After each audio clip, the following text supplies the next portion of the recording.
What's up, everyone? Welcome to the Surfside PPC Podcast. This is my very first episode of the Surfside PPC Podcast. The whole goal is for this to be a Q&A podcast where you can ask me questions, I can give you answers, and we can all learn a little more about Google Ads, pay-per-click advertising, and everything marketing.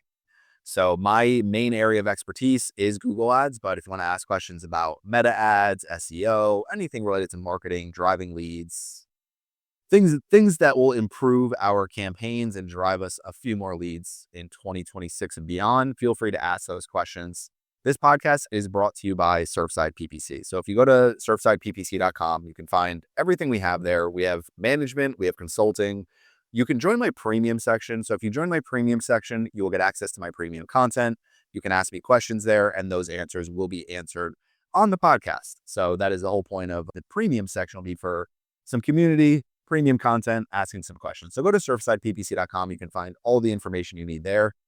Let's get started with the actual podcast content itself. So every single podcast, I'm going to be answering two questions, related questions that are about similar topics and things that I get frequently or things that people have asked me.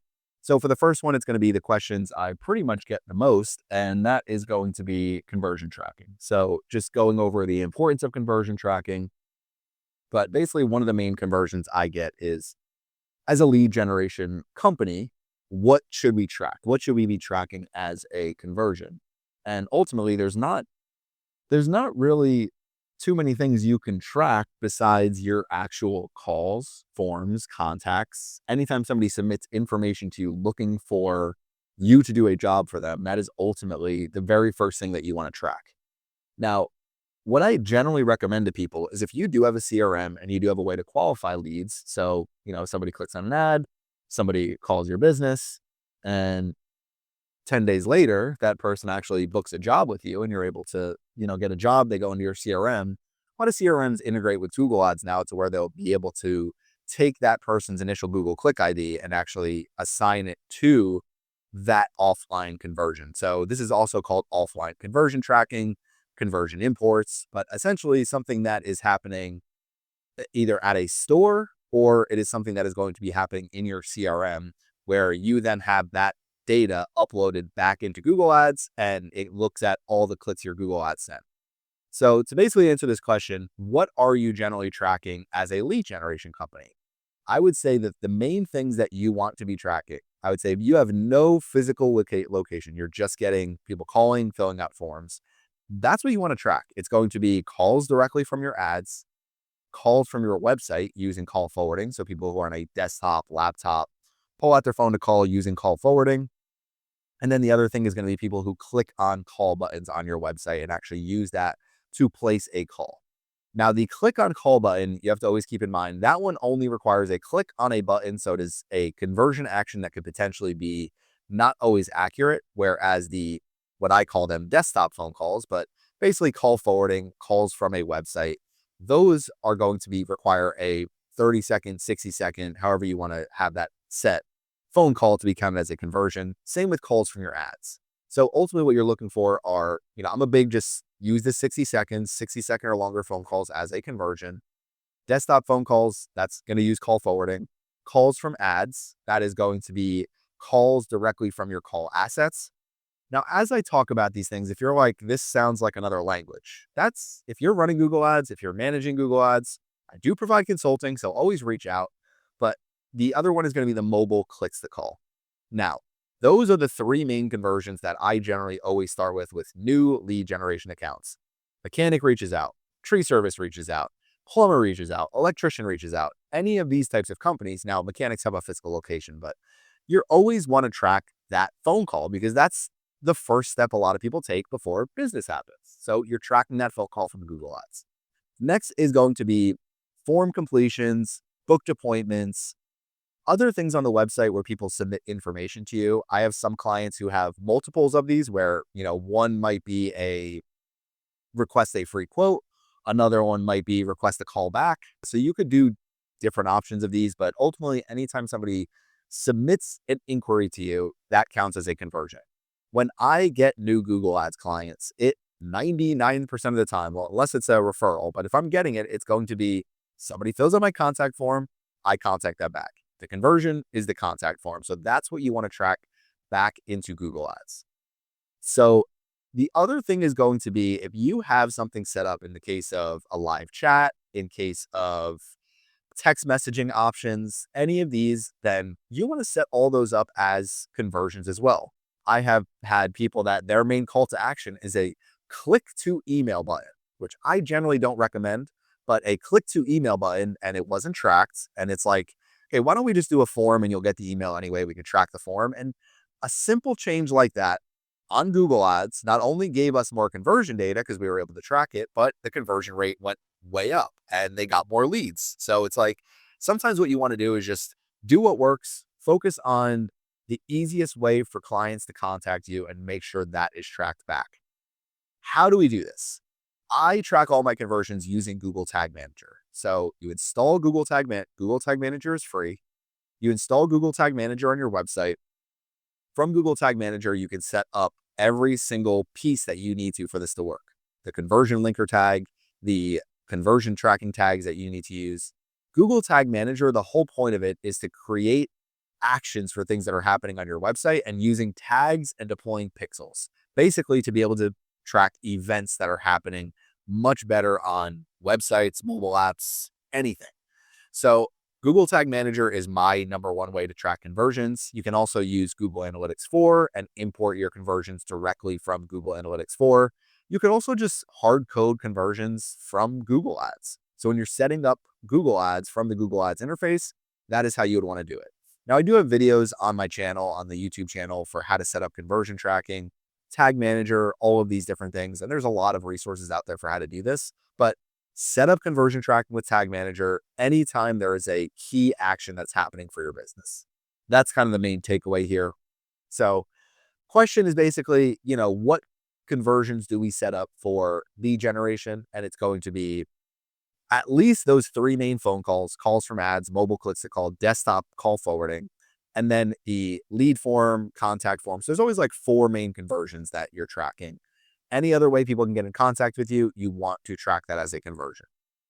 Now, there's other conversions that may track when you link your Google business profile. Sometimes you can track calls directly from your business profile. So there's different things that you can track from there.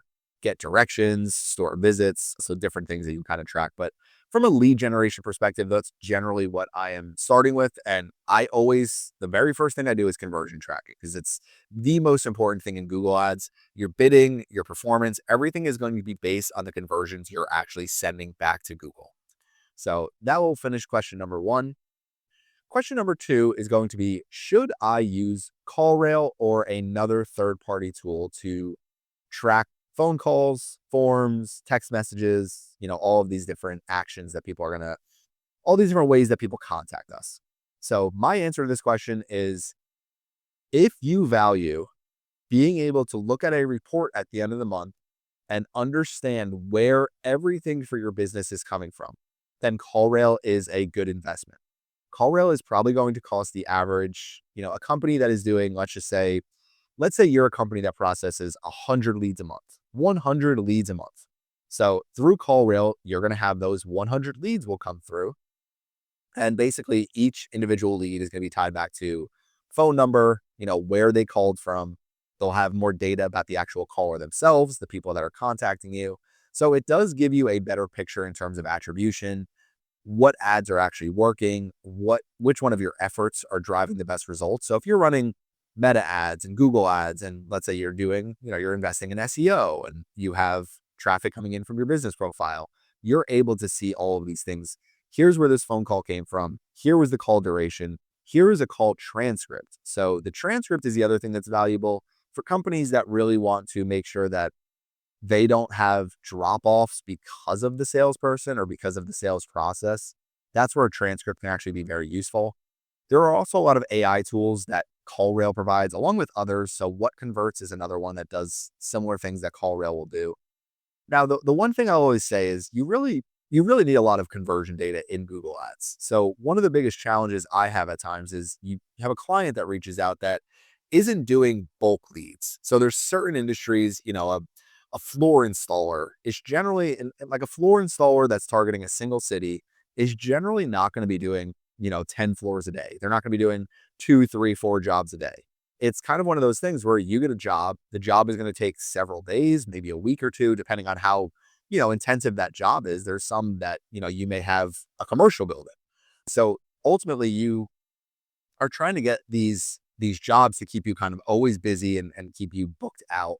So sometimes you really want to track that phone call, you want to track that lead form, but that's really where I start tracking, okay, this person, things that might not necessarily include all of that. So sometimes it might be a key visit to a page that somebody is on your website for over 90 seconds. And they also visit this specific page on your website. So then you kind of say, okay, this person interacted with our website for a little bit. We're going to start valuing this and this is what I call a pre-conversion. Now, pre-conversions are never going to go into CallRail, but pre-conversions are things like engaged sessions.